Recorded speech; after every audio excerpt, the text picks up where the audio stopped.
Hello guys, welcome back. It's almost league start. I can't wait for Friday. We will start with the sorcerer, and I wanted to give you a little bit of guide. What will I do? So I know there is a lot of you who love Chronomancer. I made a lot of good guides on 0.1, and I still got a lot of comments when I play Chrono again. But Chrono was really bad in 0.2.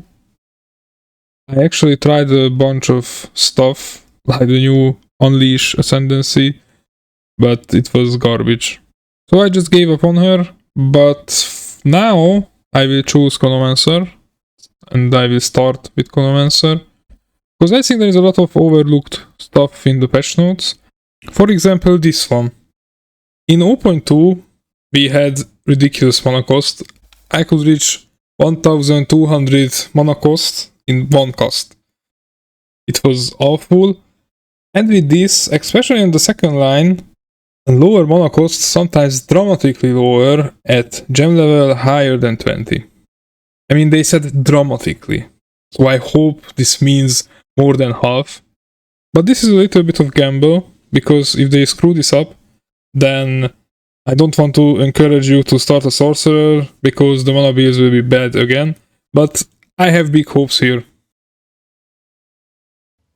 So in the early game, on Act 1, we will use Spark. You can follow my journey on Kick. I will be live.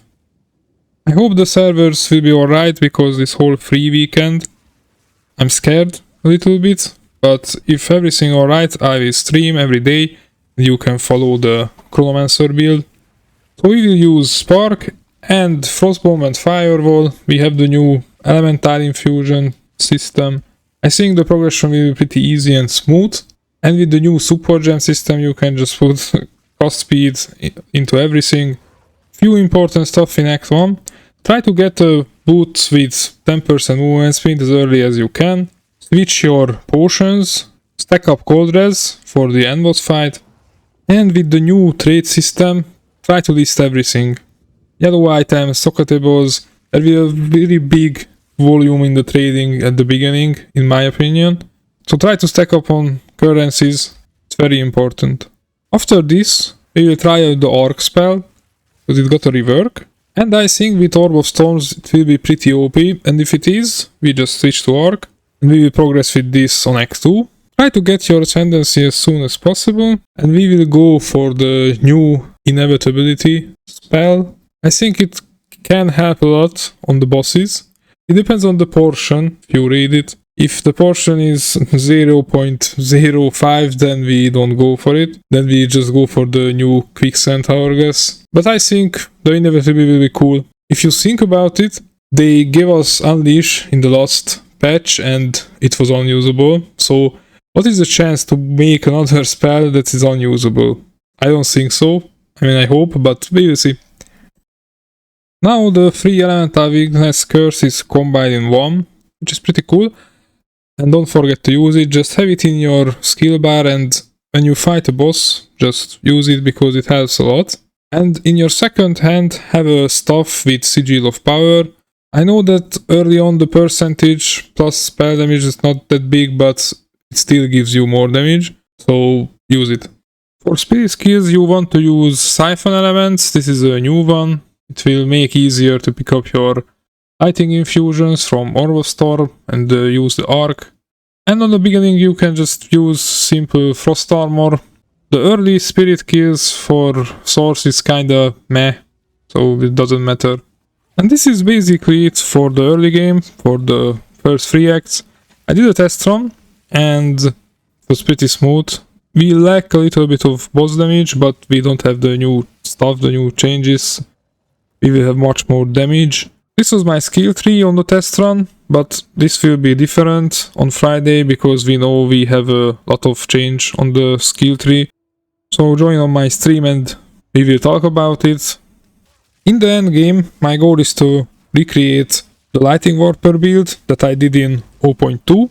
I did this build on the Blood Mage, and the Blood Mage will be strong in this patch, but there is one nerf on it, the Overflow, which is actually pretty big, because the life cost on spells are didn't changed, and with the Overflow nerf, you will miss those life when you try to cast spells constantly. You will lose life pretty fast, so I think we have a much better shot on the Chronomancer with this build. So my plan is to get this belt. This is the new unique belt, and this boosts your socketed items. So you put these soul core into it, and this will give you more recoup speed, which is huge because we have another node on the tree that gives you more speed on the recoup. And with Chronomancer, this will means that we can speed it up like 85%, so the recoup effects will be instant. Maybe on the tree we won't have the node, we don't know yet because the positive tree is not out yet, but this is the soul core and the belt is existing, we know that. So we can fast it up a lot, and that means we can use this helm. With this helm, you can constantly damage yourself, and with the instant recoup, we won't have resource problems because we will stack a lot of mana recoup. So I'm pretty curious that if we can solve the resource problem, this can be huge. And damage-wise, we have the new skill node on the Ascendancy. I'm pretty curious about that. So overall, I think the build will work better, and this build is capable of do high tier bossing, and the T4 Simulacrum, and everything in the game actually with a pretty high speed. And the best part is that we don't need movement speed jewels in our boots because we are teleporting through the map. We are rely on the projectile speed. So we can put more faster recoup soul cores into the boot. And the most annoying thing with this build was that the backtracking. Because when you are teleporting at this speed, you miss rare monsters and a lot of stuff, but now we have sprinting. When you need to backtrack, just sprint. So it's beautiful, I think it worked pretty well. The biggest gamble on this build is the mana cost. How they revert it, we will see. So this is my plans. I will make more videos as we progress through, but you can follow on Kick and watch it on live. So I would like to ask you to subscribe, please, and like the video, it helps a lot. And tell me your plans. I'm really curious what everybody will do because I know a lot of people want to play Deadeye or the new Hollow Palm stuff. So tell me in the comments. Bye bye guys.